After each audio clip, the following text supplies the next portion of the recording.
Hey everybody, welcome back to the CNC with Dave show. I want to wish everybody out there on the chat a very happy Father's Day, as well as the guys here on the panel. Happy Father's Day to y'all. Hope everybody's having I want to wish everybody out there on the chat. Thought I already muted that, but I guess I didn't. Okay, sorry about that. We are going to have Mr. Russell Claridy on the show tonight, and he's still wrapping up his show, so he will be here momentarily, I suspect. I see Russ Meadows has already slipped out, but we'll go ahead and do the panel introductions, and then I'll have a few announcements, and we'll kill some time until Mr. Claridy decides to show up. So let's start on my left over here, Mr. Lopez.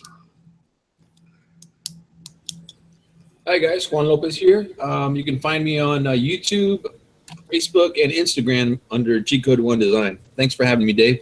Okay, thanks for being here, Juan. Appreciate it. Next, we have Mr. Lindsay. Hey, good evening, everyone. My name is Mark Lindsay. You can find me here on YouTube, especially down in the comments section. And you can also find me on Facebook, Twitter, and on Instagram, and especially Facebook. And thank you for having me, Dave. Okay.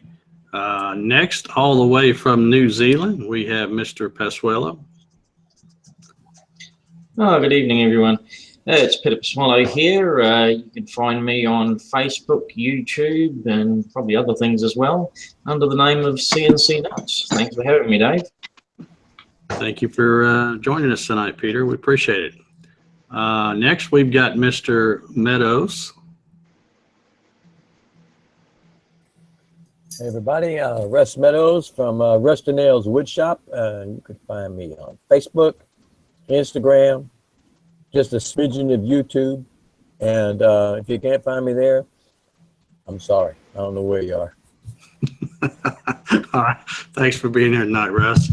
And finally, we've got the Canadian representative, Mr. Carter. Hey everybody, Trevor Carter here. You can find me on YouTube, Instagram, Facebook, all the social media under Trevor's Woodshop. Thanks for having me, Dave. All right, thanks for being here, Trevor. And also, I wanted to publicly say congratulations on your build. That is just conspicuously behind you there. Kind of reminds me of the Dave Gatton clone. Yeah, yeah. So Trevor got his machine up. What was it, yesterday when you got it running? Yeah, it was yesterday. Okay. So congratulations on that. Good to see that thing moving around. I was going to do some shout outs. I see some folks have already, it's already scrolled up some, but I saw some people saying they were here. Let's see if we can do. There's Mom from Know What Mom Knows, Lyle, Keith Moon, Robert Crow, Emil, I hope I'm saying that name right, Joseph Connor, Jeff Wilder, Dave Hart, Jesse Snyder, Jack Ulabas, I think is how you say that, David Jones. Welcome, guys. Glad y'all could make it and hang out with us tonight. Like I said, we're having Mr. Claridy on here tonight, and he will be here momentarily, but I do have a few other things I want to talk about before,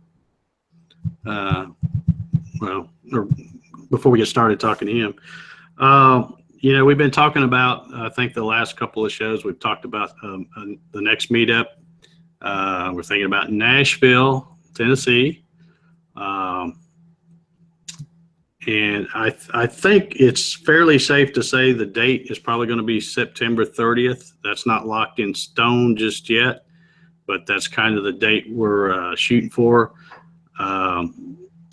David, well, you know what? I must have skipped over you, David. You must have dropped out when I did the introductions. Go ahead and unmute yourself and tell everybody where they can find you. Sure. My name's David Battershell, just a hobbyist. Kind of sit in here and listen to you guys learning about the CNC. I've got my own home built I'm working on. You can find me on, I think I've got 4 YouTube videos out there now, kind of taking you through the trials and tribulations as I get there.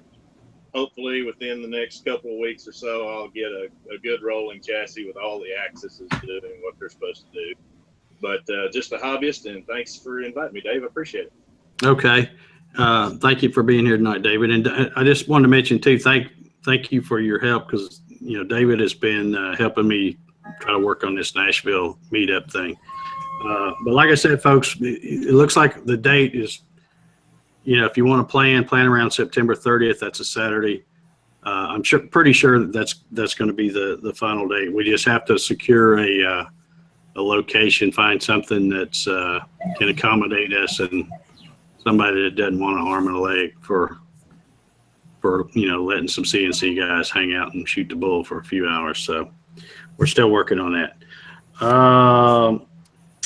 Another thing I want to mention real quick, if you guys have been following the stuff I'm doing with the Masso controller, Jat sent me another update. And when I say update, Jat has been very responsive in, trying to accommodate me with stuff I wanted to do. I've got it all on the machine. I've got homing switches. I've got the e-stop.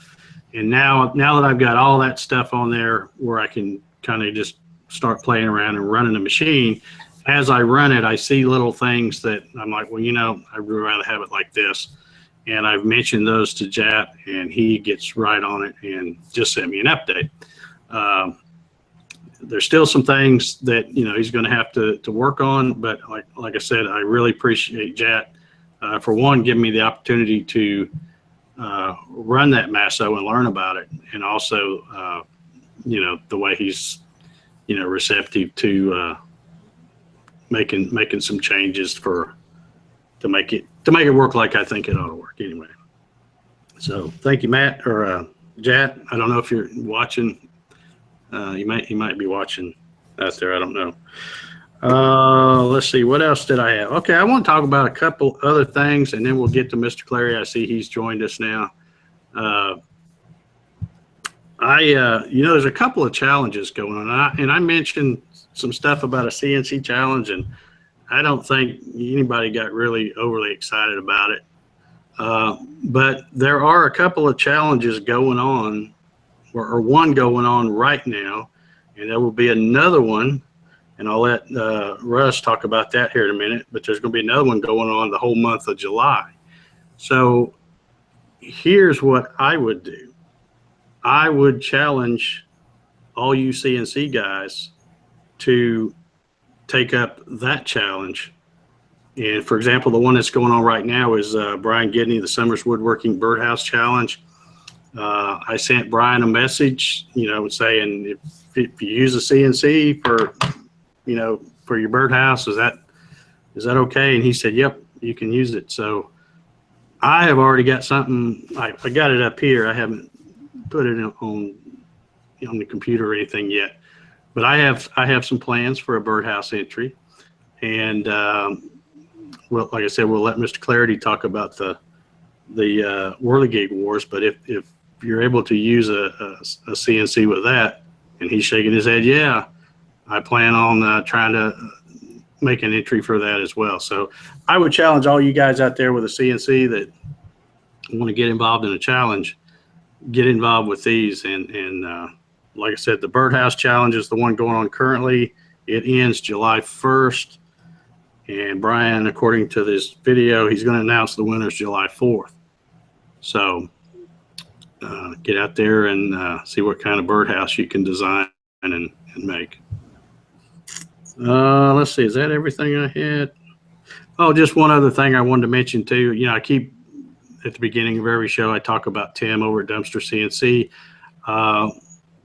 If you're looking for that stuff now, before you couldn't get it anywhere but my website because he was kind of a special link, but he does have his website back up and going now. So great news for him. I'm so happy that he's, finally making his way back after that tornado wiped out his shop and everything. I haven't talked to him recently, but he said he was going to close on a house. So I think he must already be closed and going because the website is back up. So you can order excuse me, order the couplers and Acme nuts and anything else you might need from his website now. So that's good news. All right, I think I've covered it, pretty much everything I was going to talk about. I've already mentioned, wished everybody a happy Father's Day, and I'll do the same to you, Mr. Claridy. Happy Father's Day, and tell everybody where they can find you, like they don't know yet. And then we'll get, and you can go ahead and talk about the Whirly Gig Wars. Sure. You can find me under, my name is Russ Claridy, and you can find me under Simply Wooden Creations on Facebook, Instagram, simplywoodencreations.com. Just type Simply Wooden Creations into Google and you will find me. I'm in Twitch TV, Instagram, Twitter, you name it, all the social media. And then, yes, about the Whirly Gig Board, yes, you can use a CNC. That's more pretty much the sky's the limit. Material and how you make it. But Whirly Gig Wars will run from July 1st to July 31st. Laney Shaughnessy, a good friend of mine, used to do the Whirly Gig Wars, and he just got so busy and so involved in some of the stuff that he's doing that he couldn't do it anymore. And he graciously asked me if and we talked about it, and I have inherited it from him. So, and in doing that, I'm honoring what he used to do, and that is the sky's the limit. However you want to make it, however complicated you want to make it, whatever material you want to use, if you want to cut it out with a handsaw, you're more than welcome to do that. So, it'll run, and the judging is going to be one of the only things that I can say that is I really want to see is if you'll go to my website, simplywoodencreations.com, and go over to the contest, scroll down, you'll see Whirly Gig Wars, and you'll see Whirly Gig Wars 2017 page. There's all the rules. I'll go over them real quick that I can remember.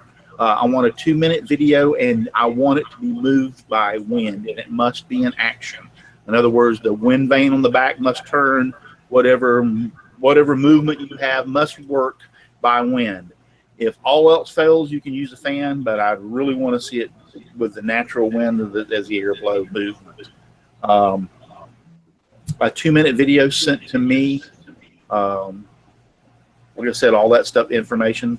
I mean, that's really it. One Whirly Gig per household, per person. The reason I'm doing that is because, some people can tag up and have a family of woodworkers and put 5 of them, and I don't think that's fair.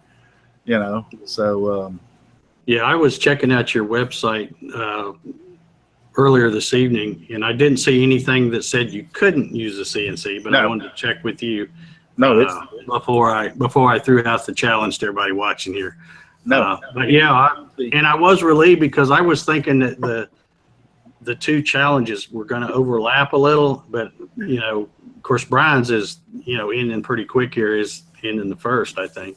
Yeah, isn't that far off, but I'll have the whole month to come up with some kind of whirly. And I've made birdhouses before. I think not last year, but I think I did the year before last. Had an entry in that thing for Brian, but I've never done the whirly gig thing because I don't know. I'm not real smart about thinking of something cool, but I'm hoping to have enough time that by July 1st gets here, I'll have something I can make. I want to show you something real quick. My good friends. Hey, Russ, Steve French wants to know if the video can be longer than 2 minutes. Yes, but okay. I would say this. I don't care how long you make the video, but in the first 2 minutes, I don't get in there for 2 minutes and tell me all the stuff. The first 2 minutes needs to be to the nitty gritty and make it work, because I'm not sitting there watching a 15-minute video. If you don't show me it working in the first 2 minutes, you're disqualified. Well, there goes my answer. Yeah, show the end of the video first, and then yeah, the other stuff. Yeah, put it on there, because that's what I'm gonna. I'm looking. I've got to watch these things. It's not like a picture, so I've got to watch them and to be able to judge them. So therefore, I want it down and dirty. I mean, you can put the first 2 minutes of it working, and then come on and say, "Well, this is how I made it," and you can make your video 30 minutes from that point on. I have to laugh. I was looking over in the chat, and Chris Ahern says no Lowe's lumber allowed. Yeah. Well, that was my next question. Shane wanted to know, could he get all of his supplies at Lowe's? Yeah. I don't care. Just make sure there's not a Lowe's sticker in the video. You'll probably get disqualified. If anything in this video has Lowe's on it, it'll be disqualified. What I do think is, there goes my entry. what I do think is cool is that Shane and Shelly Cole were on my show, and I think y'all know it. Know What Moms Know and Shane's Hobby Shop. I have a little on. If you'll go to the Whirligig Wars 2017, and even on the 2016, you'll see the little whirligig that I chose. It was a picture off the internet of a little man cutting a log or whatever. Mm-hmm. And so it was kind of a joke. Shane owed me $5, so he sent me a whole box full of pennies. Yeah, I saw that part. Yeah. Yeah, and so, but they sent me this whirligig pattern. This is the pattern of that picture that I have on my website. Isn't that cool? And this is a real old pattern, guys. Let me open it up here and show it to you. Yeah, I'm just like thrilled to death of this thing. Look at this. Isn't that cool? Yep. That is absolutely awesome. And that's the same whirligig that's on my website. And I just chose that pattern. I saw it one day and said, hey, that's a pretty cool little whirligig. And to have them send me this pattern is like totally awesome. So once again, thank you, Shane and Shelly. I really appreciate that. Yep. I'd take that down and have it photocopied on large format paper. Yeah. But that's cool. I like this. Look at this. He's even got tells you what color to paint his hat and everything. That would look cool just hanging up in the shop. Yeah, I thought about doing that, having it photocopied first and then making a thing and put it under plexiglass. Yeah, but the only thing about it is, you know, sun fades paper. I know, I mean, I don't have sun in the shop, but still, I don't know. We'll see. Well, you can get plexiglass with the UV protected. I might do that. Specifically for pictures. I might do that. Yeah. Go. Okay. Well, I guess we're going to talk about that orange thing you got behind you and anything you've made with it. Well, first off, what do you want to talk about the orange thing? I've got the conversion kit in. I don't know why you got those ugly gators on there, but I love my Florida Gators. I got the conversion kit in and I put it on. It took me almost 6 hours, but now that's not 6 hours straight because I took a couple of breaks. I would say you're going to spend at least 3 to 4 hours putting this thing on. That's no kidding. The reason I say that is because the whole gantry assembly, the whole X-axis and the Z-axis totally has to come completely off. And that includes the rods that run on each side that control the Y. So everything's got to come off on the top. The only thing that you're not going to take apart is the bed on the bottom. So that's what takes so long. Yeah. Now, did you have some extra work to do since you're one of the few people I know that have yours in an enclosure? Yes, and but that really didn't add anything to it. I've got to get the video edited. I just haven't had a chance. My neighbor passed away, and she's of 30 years, and so that's kind of threw me for a loop. Don't want to get into that other than the fact that when you live beside somebody for 30 years and your kids go to school with their kids, they graduated with their kids, and you get to know them real good. There wasn't a day that I didn't see this lady outside, and she would always yell, "Hey, Russ, how you doing?" So it's just thrown me for a tizzy, you know. So we got the news in March that she had cancer, and here in June she passed away that quick. So yeah, it was pretty fast. But as far as adding a lot of time, it really wasn't that big of a deal. It took me probably let's say 15 minutes to take the two side panels off. And when I say that, I can take you around here. Y'all guys are going to get dizzy for a second, so hang on. Hold on to your butts. You know, I'm trying to think, Russ, as you're showing that. I really don't know of anybody else that has it fully enclosed like you do. Can you see the panel? Is that a good enough picture? Yeah, we can see it. All right, so you just take these screws out on the perimeter, which with a screw stick don't take you but a few minutes, and that gives you access to the whole side. without any problem. So I can have this panel off and that panel off over there in like 10, 15 minutes the most. So once this is off, I have access to the side without any problem. Okay. Okay. So that, the enclosure, which you may say, you know, well, that's what caused you so much. Actually, no. Taking those two panels off gives me access to the left and to the right. This thing's on wheels, so I can wheel it right out into the middle of the shop and get access to it. The only thing I can't get access is to the back, but you really don't need access as far as the back of the table. You really don't need access because the motor's on the outside of that back panel, so I could access them. They're right there and just pull them out.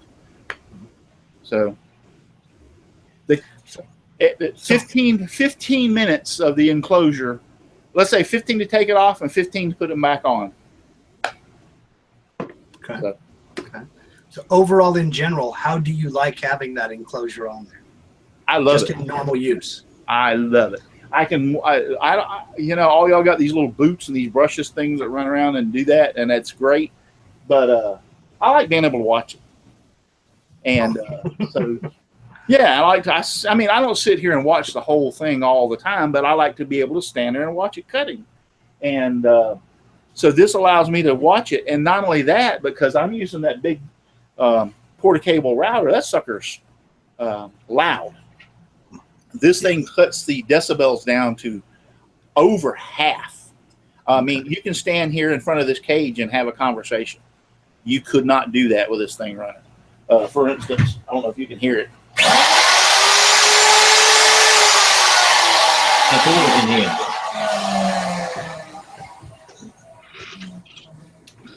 And give me 1 second.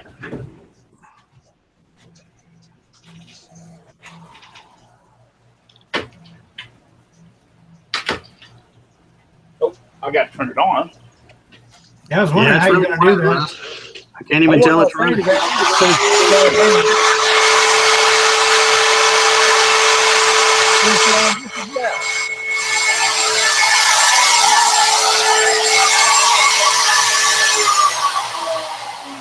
I'll be honest, it sounds about the same, but that may just be your mic.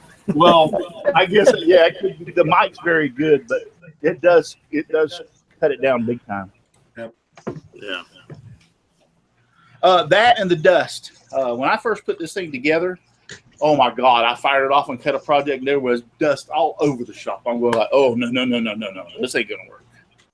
So, yeah, most people, when they first get their machine together and they start cutting the first project, that's the first thing they start thinking about, man, I got to figure out how to get rid of this dust.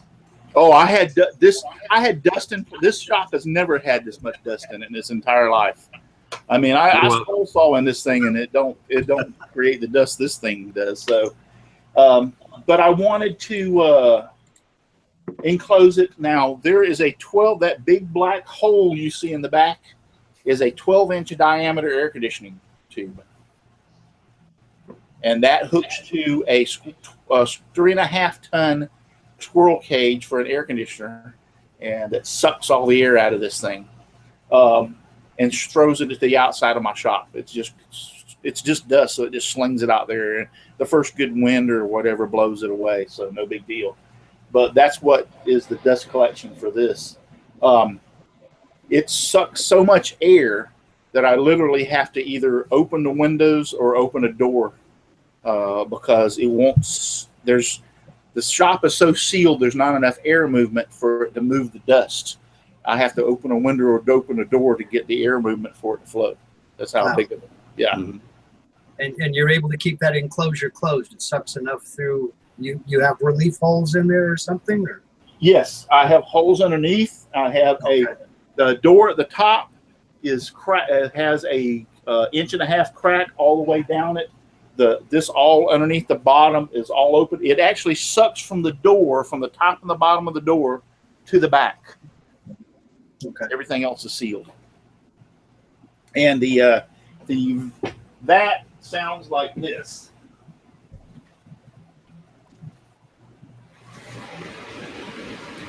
I don't know if you can hear that or not. Yeah, we can hear it, but it's not. It doesn't sound bad at all. And then if you take, I got some sawdust over here. Oh, I did want to show you that. After about 6, 8, 10 projects, I have to come in here with a vacuum cleaner, and there'll be some sawdust down in the corners, in the front, and maybe in the back that the dust collector can't get to. Yeah. But other than that table, this is after about 6 or 8 projects. Yeah. Mm. You see that little dust back there in the corner? Yeah. So you don't have any problem with the heat or anything building up with it closed in like that? You got enough circulation to keep it cool? Hold on, let me turn the this off. Okay, what was your question? I was just asking, you don't have any problem with that enclosure with heat building up because you've got enough airflow going through, it takes care of the heat? Oh yeah. Oh yeah. I mean, literally, hold on just one second. This is such a big opening. I don't know how well it's going to work, but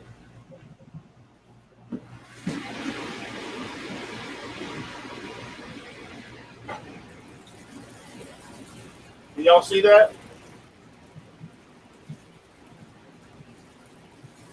Yeah. Yeah. See, I can pull it into the back, and that's with the door wide open. Wow. Yeah. Yeah. I'm sure it'd work a lot better with the door closed. Do what?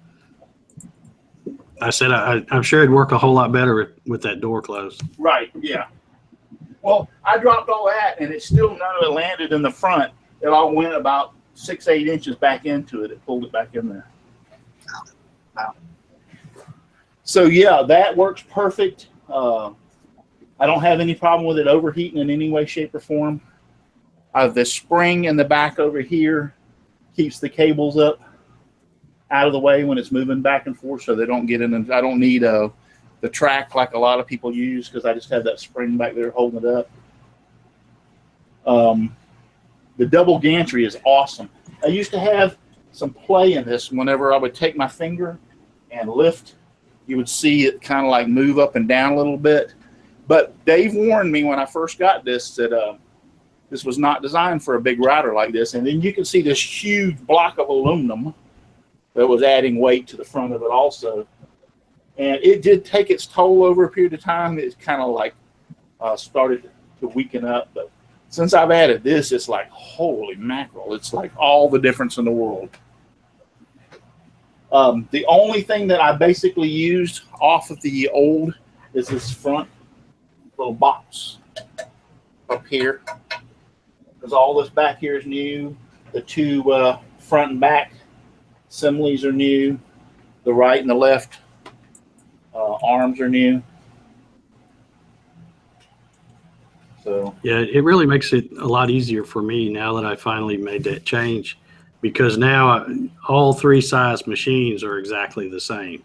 yes, The way they're made. So it's all basically, you know, the Z carriage and all that is exactly the same parts, and then the frame and everything else is the same part, only different lengths. So it's really a lot easier to. an advantage that a lot of people have too, and I'll tell you this up front, is if you bought yours from Dave and put it together and then you get the retrofit kit, you actually experienced putting the thing together, so you knew how it went together. I did not have that advantage. I got this from Dave. It was fully assembled. I put it in the back of my truck and brought it home, so I didn't get to put it together. So I had to learn when I disassembled it how it was, you know what I'm saying? So if that was one of my questions that I was going to ask you, was did it go together faster the second time? But since you didn't put it together the first time, I ruled my question. Yeah, I don't know. Yeah. I didn't have any complications. I looked at the kit when he sent it to me. I realized I could look at that and tell what needed to be done. There really wasn't any complications. I don't know if I took it apart right because I don't know. But it took me about. Well, there's about 10 videos you can watch if you need. Yeah, I've got to one. I've got put it together. which I'll do that. But it stiffened this thing up front. Just, I mean. When I would go to bore a hole, for instance, this is not a good thing, but when you go to bore a hole in wood, as the bit entered, let's do it this way. As the bit entered, it would shift up as it was going in from the old gantry. So that would elongate the hole every time I went to bore a hole. And now it doesn't. It just drives straight right in there because it's stiff. Now, part of some of that problem that it had, I have to admit, was my own fault because of the fact that I jacked this thing up real good to the point that I bent the metal, this little front piece. I bent it so bad that I had to take it off and couldn't use it. And my next door neighbor, the man that his wife died, he's a body guy. Matter of fact, he does old cars, and he took it over there with his ball peen hammer and everything and straightened it back out where we could get it back to work. The piece that I was cutting was actually a piece like this. It was DEP, and I didn't get it down good enough. And as it was coming around and going, it kicked this thing up in the air. So when it tried to go forward, it was pushing up against it and just lifted that whole gantry and bent it. Ouch. Yeah. I mean, and I was standing there watching it, and I don't give a flying flip what you say. You can't hit that stop button. I don't care if you had a panic button. By the time you see it happening, too late. It's done. Yeah. Well, that's what kills me, Russ, when people say, something messed up and they go, oh, man, I was on the other side of the shop and I couldn't get down. I'm like, it doesn't matter if you're standing right there. I was standing. It's quicker than you are. You're not going to get it stopped. Standing in front of this cage watching it, and I hang my controller on the front of the door. There's a nail or another screw. This hangs on the front of the door just like this. So all I got to do is reach up there and hit that stop button. Okay? And that's what I did. I reached up and hit it. And it was, by the time I seen this lifting and went, oh, crap, and reached for the button, the damage was being done that quick. Yeah. Before you can get all them cuss words out, it's already happened. But you gotta figure if you're running at 100 inches per second, or excuse me, 100 inches per minute, that's over an inch and a half per second. Yeah. Okay. So if you had your hand on the stop button, it was already too late. Yeah. So this is my computer. It doesn't matter whether you're right there or I have a laptop on a roller, on a rolling stand, and this is what runs it. It stays here right next to this. Actually, I'm working on, this is a really nice laptop, and I really would not like to have it running this all the time. And I've obtained an older laptop with XP on it, and I'm going to put Mach 3 and everything and actually move this out from here. This will be my shop laptop back to where it's connected. I don't have this connected to the internet because I don't want any upgrades or updates to interfere with me. I just turned off disabled the modem or whatever inside this to keep it from working, so I don't have to worry about if I running it for the updates. So but this is running Mach 3. This is my setup. This is right here. This is hooked to this, which I have hanging up there, and then like I said, when it's running, it's flipped to the front side of the door so I can reach up and hit the emergency stop. And so, Russ, if you don't mind, while you've got that zero clearance insert in your hand, I'd like to talk about that just a second. Sure. Push this out of the way. For those of you in the chat who may not belong to the, or may not be a member of the Facebook group, I think it's in the Gatton. Maybe it's in the GarageWorX. I can't remember. It's in one of those. Maybe it's in both of them. But I did a video making those zero clearance inserts for my rigid R4512 table saw, and I shared it on the Facebook group. I can't remember which one. Maybe it's on both of them. I don't know. But anyway, so if anybody needs a zero clearance insert for a rigid 4512, that's it right there in his hand. Yeah, this is like, I tried cutting one of these and the one that got jacked up, and it didn't work. So after I've got the new gantry or the new thing all put together, I was able to cut these without any problem. They work great. This one works great. I went out and put it in the saw. Russ, if you would turn that over to show the other side, because I wanted to show. Let me lock it on you now so it'll stay on you. There we go. That big cutout right there in it. I found that when the first one I made didn't have that. And then I found out that when you put it on the saw, the blade doesn't go down low enough. So you have to take that blade off. Well, this is what some people do. They take the big blade off, put like a 7 1/4 blade on or whatever, just enough so they can get the hole started and then switch it back. Well, I didn't want to have to do that. So I designed it with that cutout in there so that it's just enough that you can get it in place. And you can see that one hadn't even been cut yet. Nope, this is the one that I cut first, and this one has been cut out. This nick was my fault. It was one of the tabs, and I was a little quick on trying to break it, and it broke into this is HDP or HDLP or something. So it cracked this. This was my fault. But yes, this one has been cut out. Yeah. But yeah, now with that groove in there, you can actually stick it on the table saw. Yes. Without having to swap blades and just raise the blade up, and you're good to go. Steve French. And I haven't made any out of that kind of stuff. Mine's actually just 1/2 MDFs, what I made mine Steve out of. French gave me this big piece of this, and so I'm going to cut him a couple of them, take them out to, so he's got the same table saw you and I have, Dave. So I'm going to take these out. Well, there's a lot of them out there. That's why I shared that file, because there's a bunch of them. But this one that I did cut out fit in perfectly. I didn't have any problem. It slid right down in there, and then I just raised the blade and cut the slot in it. So I like it out of the plastic. It's kind of nice. This was actually a cutting board from we have Publix supermarket. I think most of y'all probably know what Publix is, but yeah, Publix is a supermarket chain, and this is actually a piece of cutting board. This thing was about 10 inches, 11 inches wide, and probably 5 foot long that sit in front of their place where they made subs.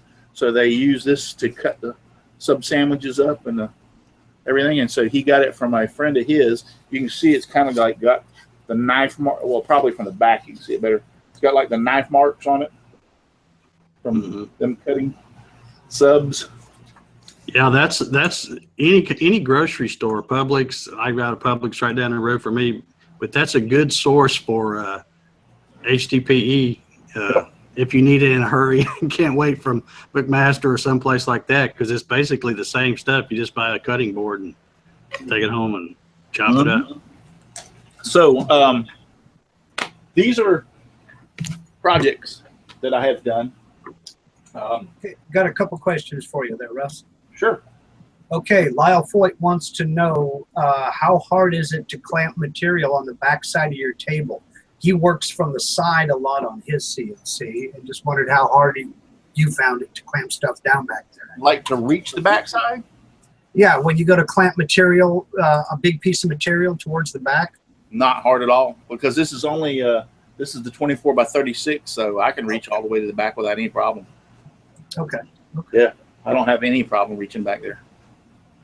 This was a scroll saw pattern that my good friend Charles Deering made for me years ago, and I decided to throw it into the V-carve and see what it would do. And this was done with a V-bit, and turned out really good. I'm really shocked. Yeah, that does turn out nice. Yeah. Did you seal that or anything before you painted it, or just? Yes. This is actually I sealed it with like lacquer. Then I cut it, and then I shot some like dark walnut stain into all the grooves, and then wiped it off. And then once that had, and I just sanded it down and lacquered it. So that's stain and not paint? Yeah, that's just stain inside there. Okay, cool. Yep. So that turned out real. Yeah, you can see how the stain sucked into the edges of the wood right in that area. Yeah. So, but that's one of the first ones I did.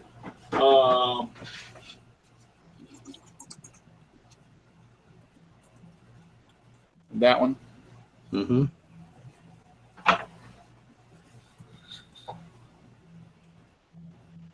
Yeah, that's cool.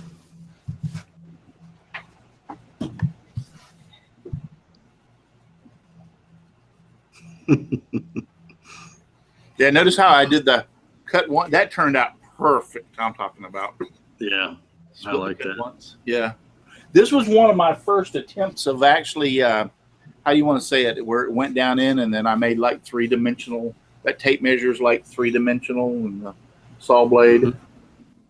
That was one of my first attempts of trying something like that. I have a question for you on that type of sign, Russ. Yes. Do you find when removing that much material, do you find that the sign will eventually warp a little bit? That's made out of 3/4-inch pine. You Right. would have thought that that would have warped the heckin' back and look at it. Okay. Okay.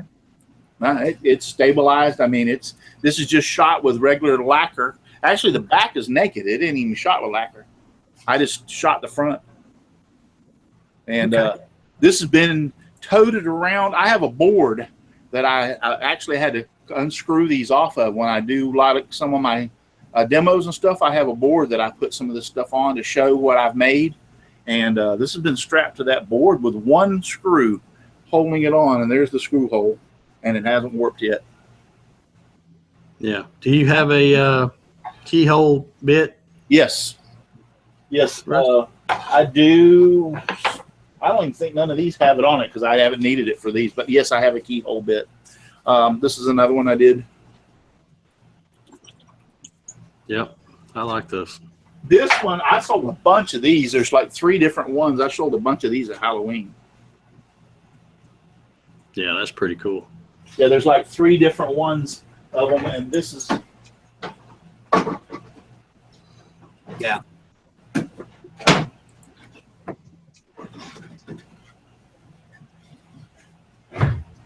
Oh, no, that's cool. That's good. Yeah, Yeah. I really like that one. Yeah. That's very cool. Yeah, this is all done on the CNC. Then this was one of my, it's not 3-dimensional, but this was one of my first attempts at doing something, anything near this. Yeah. I, And for those, I know we've had you on the show once before, kind of spotlighting you, I think, Russ. But just for those who may not know or may have forgotten, you do your design in Corel, correct?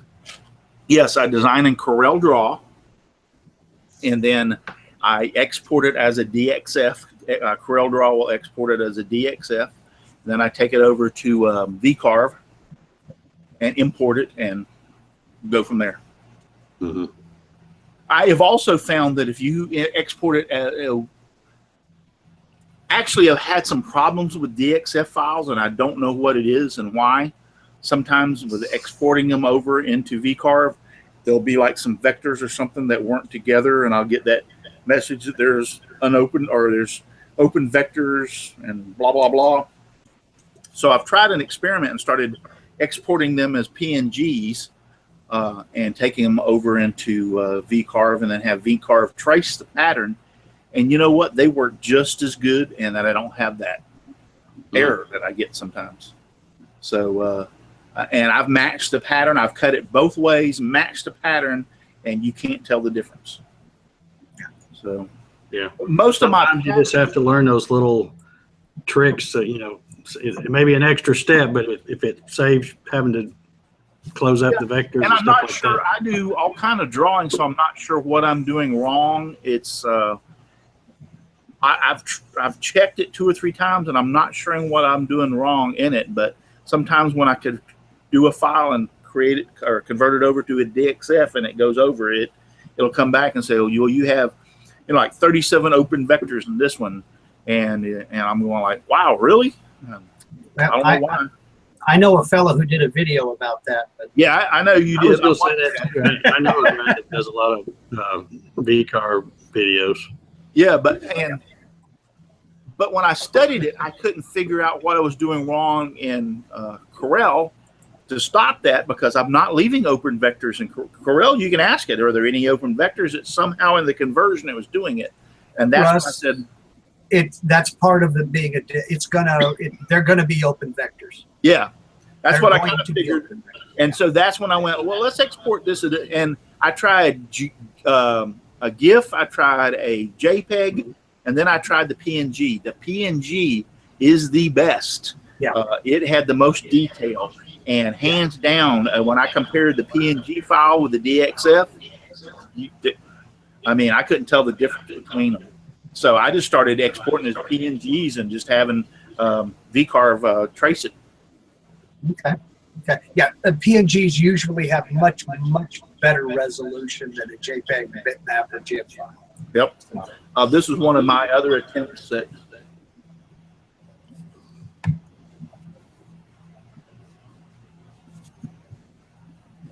Like a, not a three-dimensional, but you know what I'm saying, shark. Shark Week, that's cool. Yeah, that's got a lot of detail, especially in That's very the. cool. Yeah, this was done with a 1/8 inch ball nosed. Yeah, 1/8 inch ball nose. That's for the first. Now this is all the stuff that I've done before, and then I did these the other day, which you already knew about that. But this is some of the stuff I've been playing around here lately. I was given a ton of these little, like, plaques. They're actually little shelves that came out of a library from a school. I mean, I've got literally like 50 or 60 of these. So I'm trying to come up with some little plaques to saying, like, to carve into them. Right. So I did that one. And then these are kind of new.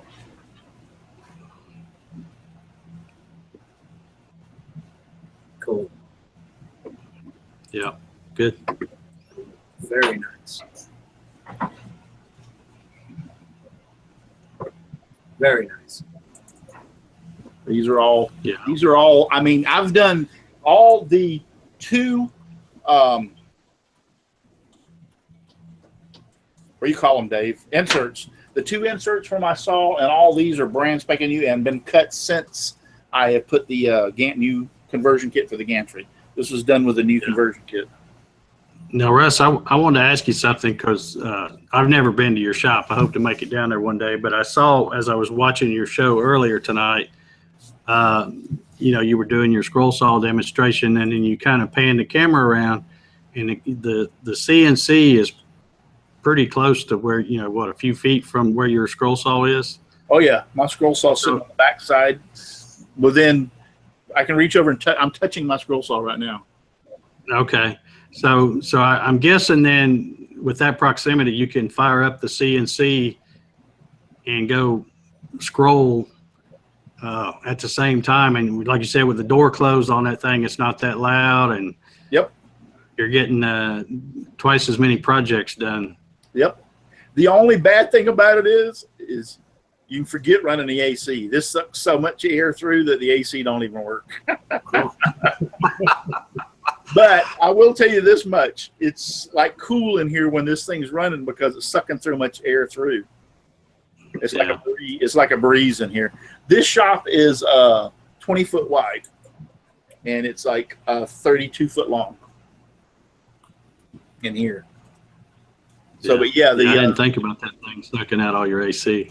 Yeah, it'll suck the AC right out. It's like useless when that thing's running. So I just don't run the AC. Here's another one that I did the other day, playing around. Now this one didn't turn out as white as I wanted it to, but yeah. Now I know one other time, I think when we had you on, of course you were just getting started CNC and then, but you were just using the pine stuff. Yep. Right. Is that all still pine that you're using there? Now this is oak. Okay. Oak shelves. Yeah, they're actually laminate or put together, but there's like 3 pieces. I don't think you can see. Let's try this side. Yeah. You can tell it's a shelf. That's where it was partially hooked in. Oh, okay. Okay. I have a question from Jeff Papano. He wants to know about your painting technique. What kind of a technique are you using on those plaques there? What I will do is they come pre-finished like this. Okay.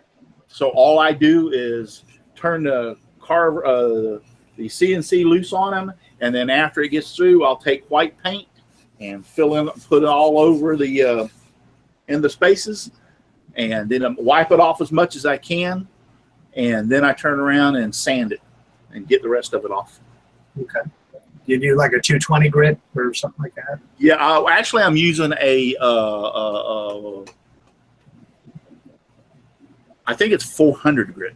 Oh, okay. Okay. Yeah, I'm using a real fine because I don't want to mess up the finish any more than I have to. But you will get some white paint. I'm using acrylic paint, water-based paint too, because that won't adhere to the finish of this. I think this is polyurethane. I'm not 100% sure because I don't know. But like I said, these are little tiny shells that come out of a library that were given to me. And so I take the acrylic paint, put in there, and I take a rag, and the rag's wet, and I wipe over it and keep trying to remove as much of the paint as I can. But when I finish, I let it sit and dry for a while because you naturally want the white paint to dry. And then after it's dry, then I come back and lightly sand over it to remove any residue that was left. And then I shoot lacquer back over the top of that. Okay. All of these were done the same exact way. This is just so small that it don't have the robust white like this one does. Oh, but that's okay. I mean, it's nice and subtle. I mean, it doesn't have to be glow in the dark. Yeah, these letters are so large, the white just stands out so much better. Right. And the last but not least is, Adam West died the other day. And he was my original Batman. I think he was the original Batman. So he was everybody's Batman. Yeah, so on television, yes. Yeah, so I cut a little I scrolled out a little Batman thing for him.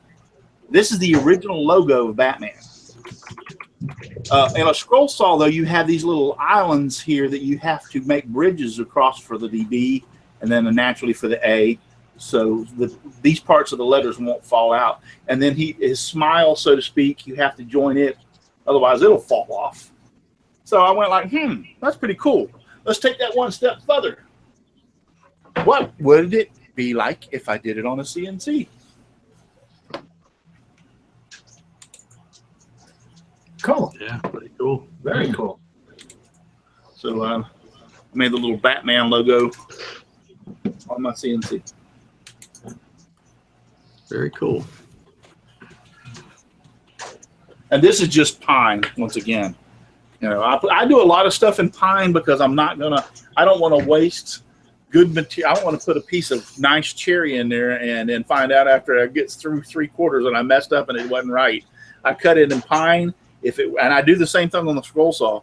If it works, now I'm good to go. I haven't wasted but a couple of bucks right here, and then I can throw it on a nice piece of cherry or oak or mahogany and cut it out.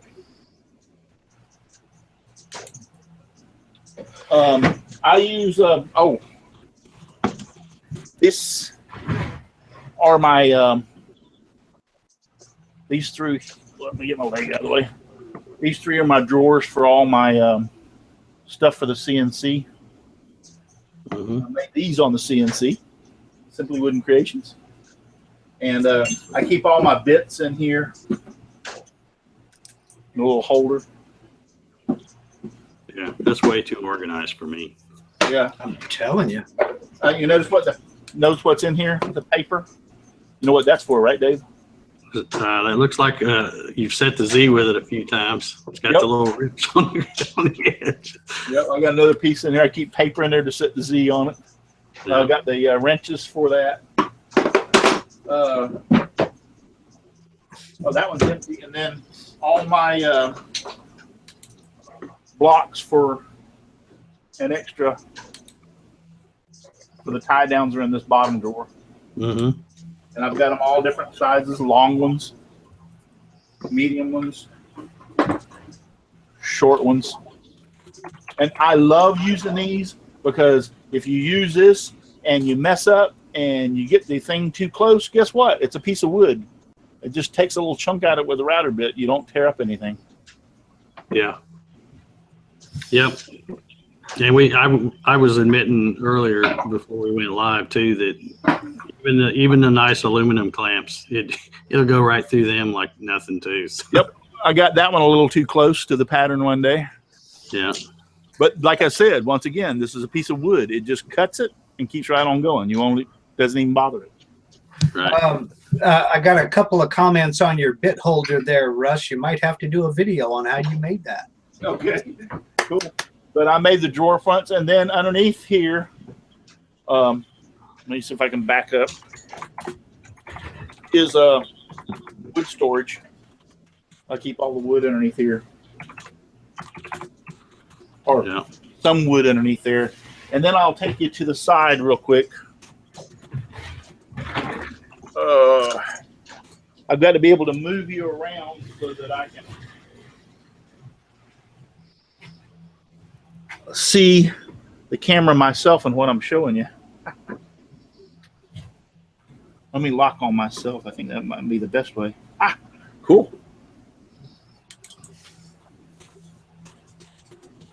And then that's my control box. Mm-hmm. So it's right here on the side. So I'm standing up here. Normally this, I keep hung on the side of the cage. Oh, okay. That's nice and slick. Yeah. And then like I said, when the door closes, which is right here, there's a screw on the front of the door right here. So when I'm standing in front, I just reach up and hit the stop button.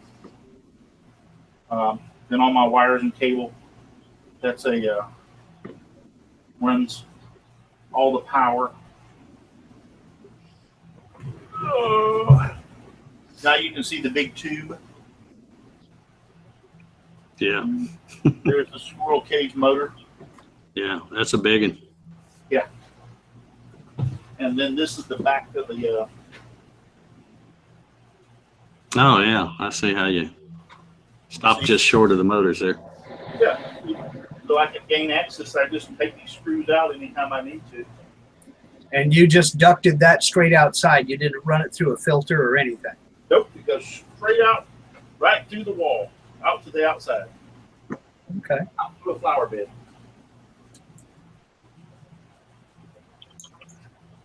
And like I said, Always looks like Christmas, your place. yeah, this comes over and this supplies power to the control box, which is here. And then supplies power to my laptop. This does. So I can flip this and the laptop power and this is shut off. And it's really, really convenient because, I mean, literally,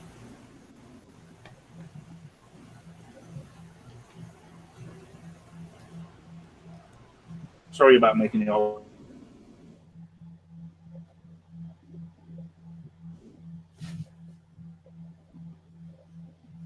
Did we lose him? Looks like we did. No. Well, lost his audio. Yep, lost We him. lost him completely. Pull the plug. He pulled the plug, He hit tripped the power over. switch, he was gone. There, he's back. There you Not that button, Russ. Actually, I forget this laptop is touch screen, so I touch the screen and it shuts y'all off. But anyway, when the doors close, let me get stuff out of the way.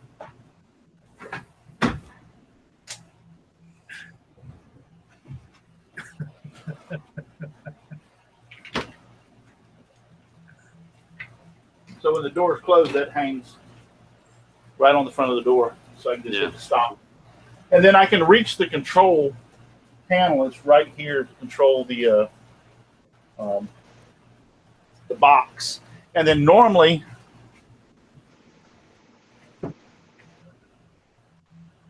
this laptop that runs it sits right here beside it. And this is on a roller, so I can move it around anywhere I want. But this, Now, just to clarify, because I don't know, somebody may be thinking it. Since you said you're using that laptop, Indra, yes, I'm using Mach 3, and then here's my UC100. Yep. Yep. I love those things, by the way, folks. Yep. I got two See, of I've them. got Mach 3 on the screen. Yep. And then I have the, what do you call this, the pendant? Yep. Now, I will tell you, I did have a little bit of a problem here a while back. And it like threw me for a loop. And I even contacted Dave, and Dave hadn't heard of this thing either. And that is on that laptop, the USB ports, 2 of them are on the side where the mouse is, and there's only 1 on the side toward the machine. And so I'm like, well, let me use a USB hub and move them all over to the one side toward the machine. So the wires aren't over there collecting, where my mouse is in the way. So I hooked up a hub and fired this thing off, and it started acting funny. And when you say funny, well, what do you mean? I mean, like when I would use the pendant to try to control it, it was sluggish. It didn't want to work right. Just different things. And I didn't think anything about it. Well, I ran a project through, and about 3/4 of the way through the project, it stopped. I've never had that happen with that laptop from day one since I've had the CNC, with that pendant and with that with Mach 3, never had a problem. Never, not one problem. And I went like, wow, this is really weird. So I stopped the program and everything and went over here, and I was doing something. The actual machine, the gantry, started moving on its own. I kid you not. It started moving its own, and I was going like, what the heck is going on? The Y-axis moved, the X-axis moved, and I'm like, I'm over here freaking out. So I real quick turned the box off and couldn't figure it out. Even though you have a USB, and I had a USB hub, it was coming out of the same USB port, which the pendant and the USB UC100 was hooked to. There's only so many, and a computer is called IRQs, which there are controls for the computer. Well, there's only so many, and USB does use them, even though you might think they don't. There's only so many allotted to one port. So therefore, with that hub there, it was using the same IRQs to run between the UC100 and the pendant, which there was a conflict in that somehow, shape, or form, which caused my problem, caused the gantry to move on its own, all that stuff. And somebody said, well, it was a power. You needed a powered USB hub, and that wouldn't have happened. The voltage dropped. No, I went and got a powered USB hub, hooked it up, same exact thing happened. There wasn't enough voltage to control the UC100 or the pendant. That was not the problem. They did not like being together on one USB port. Put them back on separate USB ports, never had an issue since then. Yeah, you called up the same request number, and that's what threw you for a loop. Yeah. But since I moved them, and I can only repeat that again to say I've never had an issue. The USB works great. Mach 3 works great. The only errors that this machine has ever gave me is with that USB problem there, and then the other stupid crap that I've done, like not tying something down or getting something strapped down good enough, or not paying attention and pushing. Instead of, once you get it zeroed, it's really good if you hit page up button or the Z up instead of the Z down, because that bit has a tendency to want to bury into the wood. I don't know that. I'm glad you said something. I'm glad you said something about that USB, because I was thinking about getting one and doing that. I only got 2 USB ports on that old computer that I got under there. Yeah. Since we're talking about weird stuff like that USB thing, I would remind people that if you have a machine, it doesn't matter what kind of machine you got. If you got one and it's running fine, not having any issues, and then you change something and all of a sudden things aren't running right, just think back about what you changed and go unchange it, because that's probably what it is. It's amazing. People will, have their machine running fine, and all of a sudden they'll call me or email me and say, well, I'm having a problem. It's doing this. And I go, well, what have you changed lately? Oh, well, I added this. Well, take that back off, or turn it over. It's, a lot of it's really simple. If it worked fine before, something had to have changed, whether it's a setting or, whatever. So I mean, you think about it though. On your computer, I have a USB hub on a lot of my machines, and I have printers running off of them, this running off of them, that running off of them, and I've never had an issue until that day on that. And so there's something about that the UC100 and the pendant does not like to be together. Now, I did try an experiment after that because I went like, whoa, wait just 1 second. What would happen if I put a hub on and only put like the pendant on the hub and put my mouse on there and a couple other things? That worked. It was just having the pendant and having the UC100 on the hub together out of one USB port. All righty then. We are just past the top of the hour. Russ, I want to thank you for coming on here and showing off your beautiful safety orange machine. I always love having somebody on that's got one of those. I will have to say that once again, every error that has occurred with this machine has been the reality of was something that I did, because it's worked flawlessly, and I'm not just saying that because David Gatton's sitting here. I'll just tell you right up front, it's worked flawlessly. It's a great machine. I was needing some half laps done on 2 1x4s, like as a cross, for instance.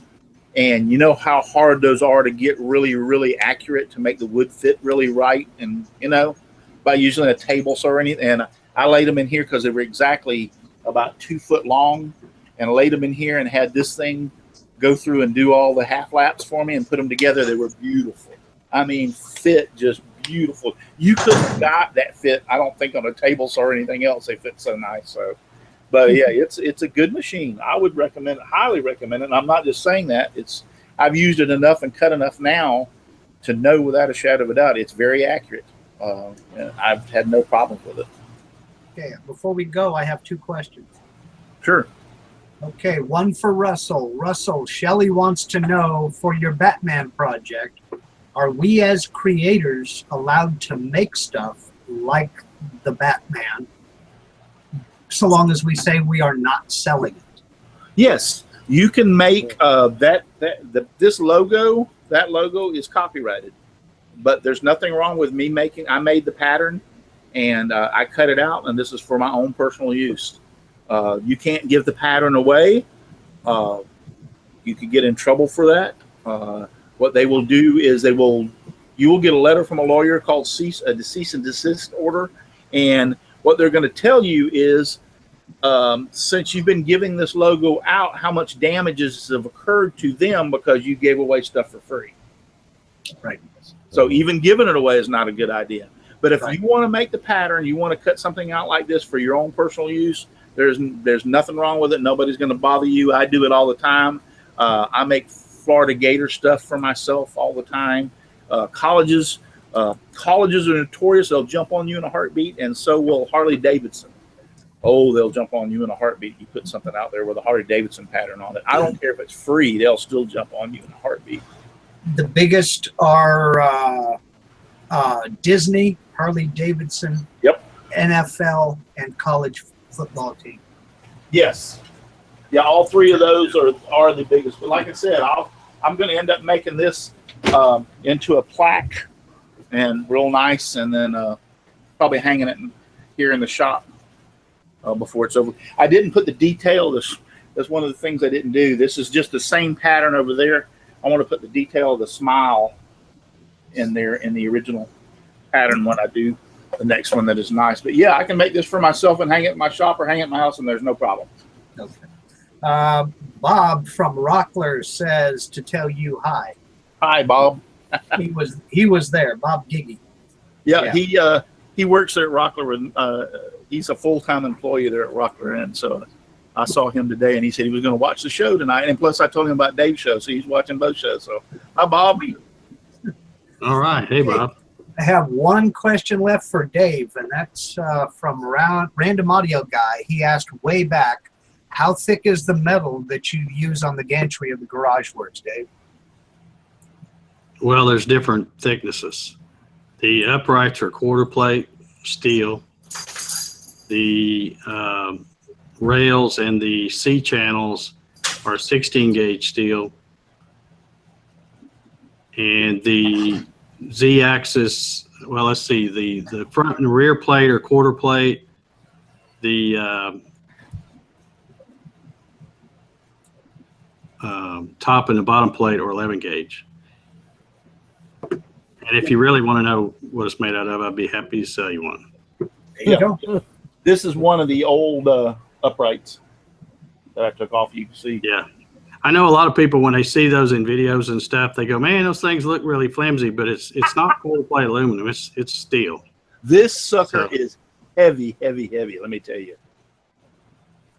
I'm actually, my son was in here when I took it apart and picked up one of these pieces, and he was shocked as to how heavy this was. He was like, holy crap. I'm like, yeah, that's a piece of steel right there. And there's a reason why even the mid-size model like you have, Russ, when I ship those, it's in 2 crates. When I ship the big ones, the 4x4s, they're in 3 crates because I have to try to split them up to where, so that I can pick them up.